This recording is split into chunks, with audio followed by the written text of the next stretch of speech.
In today's video, I'm going to teach you how to import in Wrike. We'll walk through the full import flow step by step, so you'll know exactly where to click and what to expect on screen. Even if you're new to Wrike, by the end of this video you'll feel comfortable bringing data into your workspace. First, make sure you're in the correct space, folder, or project where you want your data to appear.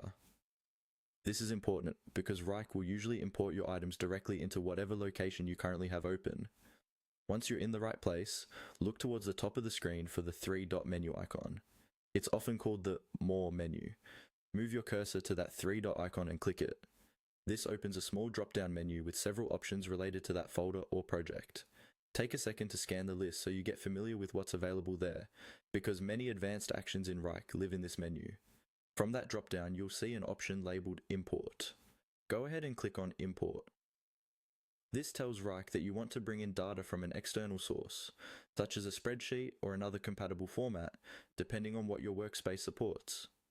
Once you've clicked Import, Wrike will guide you the rest of the way with on-screen prompts. This is where you'll choose the file you want to upload from your computer or connected storage.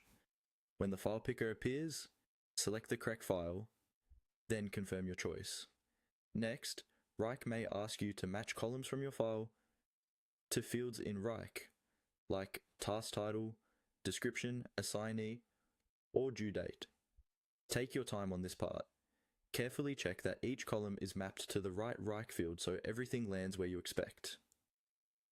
If your file includes dates or custom fields, double check the format suggested by Wrike and adjust any mismatches before continuing.